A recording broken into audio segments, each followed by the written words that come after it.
দুপুর ১টা বাজে, বৃষ্টির ভিতরে মেহমান, তো কি রান্না করব ভেবে পাইতেছি না। বৃষ্টি যেহেতু হইতেছে, কি আর রান্না করব, খিচুড়ি রান্না করে নিলাম, আল্লাহর উপর ভরসা। আসসালামু আলাইকুম, সবাই কেমন আছো? আশা করি সকলে ভালো আছো, আমিও ভালো আছি তোমাদের দোয়ায় ইনশাআল্লাহ। এই তো এখন থেকে প্রতিনিয়ত বৃষ্টি শুরু হয়ে গেছে, মানে বর্ষাকালের মতো। এখন বোঝা যায় না কোনটা শীতকাল আর কোনটা বর্ষাকাল। মনে হয় যে ঋতু, মানে ৬ ঋতু না, এখন মনে হয় ঋতু দুইটা, এরকম আর কি বোঝা যায়। তো এই তো বৃষ্টির ভিতরে মেহমান আসলো, ছোট ছোট মেহমান গুলো। তো কি রান্না করব কি রান্না করব ভেবে চিন্তে খিচুড়ি রান্না করলে নিলাম, যেহেতু বৃষ্টি নামতেছে, বৃষ্টির ভিতরেও মানে মজা লাগবে খেতে। খিচুড়ি রান্না করার জন্য আমি কোনো প্রকার এখানে মশলা আগে মানে ভেজে নেই। আর এখানে এখন আমি সবগুলো মশলা একত্রে দিয়ে তারপরে খিচুড়িটা বসিয়ে দিব। এভাবে রান্না করার মজা একরকম, আর ভেজে রান্না করার মজাটা অন্যরকম।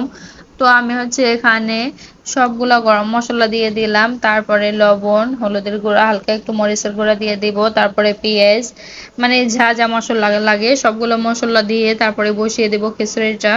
আজকে খিচুড়ি রান্না করছি, অনেক মজা হয়েছে। খিচুড়ি সবাই চেটে পুটে খাইছে, তার সাথে যদি থাকে আবার ইলিশ মাছ ভাজা, জাতীয় ইলিশ, আবার যদি থাকে ভর্তা, তাহলে তো কোনো কথাই নেই। তো আমি এখানে এই তো 2টা ইলিশ মাছ নিয়ে নিয়েছি। ইলিশ মাছ 2টা ফ্রিজে ছিল, কিছুদিন আগে আনছে ওর আব্বু বাজার থেকে। তো এই ইলিশ মাছ 2টাকে পিস পিস করে কাইটা নিয়ে, তো মাথা 2টা রাইখা দিয়েছিলাম, মাথা 2টা আর কি করি নাই, ভাজি নাই। আসলে মেহমান যদি বলে কয়ে না আসে, তাহলে বাসায় যা থাকে তাই রান্না করা লাগে। ভাগ্যিস 2টা ইলিশ মাছ ছিল। আর কিছুদিন আগে আবার সুমাইয়ার বাবার জ্বর হয়েছিল, তো সেজন্য আর কি বাজার ঘাট সেরকম ভাবে এখন করে না, অল্প অল্প অল্প করে। তো যেটুকু লাগে ওটুকু করে। আগে যেরকম বাজার করে ফ্রিজ ভর্তি করে রাখতো, এখন আর সেরকম করে না।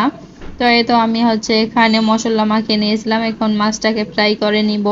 আসলে মানুষের সব সময় তো আর সময় একভাবে যায় না, কোনো কোনো সময় মানুষের খারাপও যায়। তো এখন বর্তমানে আমরা একটু মোটামুটি মানে একটু সমস্যার সম্মুখীন হয়ে আছি, যেহেতু আমাদের দোকানটা কিছুদিন বন্ধ ছিল, এজন্য আর কি।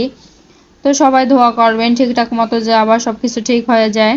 আমি চুলায় মাছ ভাজি বসিয়ে দিয়ে, আর এখানে দেখেন আবার ভেন্ডি ভর্তা করব। তো আমার আগে ভেন্ডিগুলো দিতে মনে ছিল না, যখন খিচুড়িটার পানি শুকিয়ে গেছে তখন আমি ভেন্ডিগুলো দিয়েছিলাম। তো মোটামুটি সিদ্ধ হয়েছে, মানে পুরো সিদ্ধ হয় নাই। এই তো আমার খিচুড়িটাও হয়ে গেছে, সিদ্ধ হয়েছে, তারপরে জর্জরা হয়েছিল, অনেক টেস্ট হয়েছিল খেতে।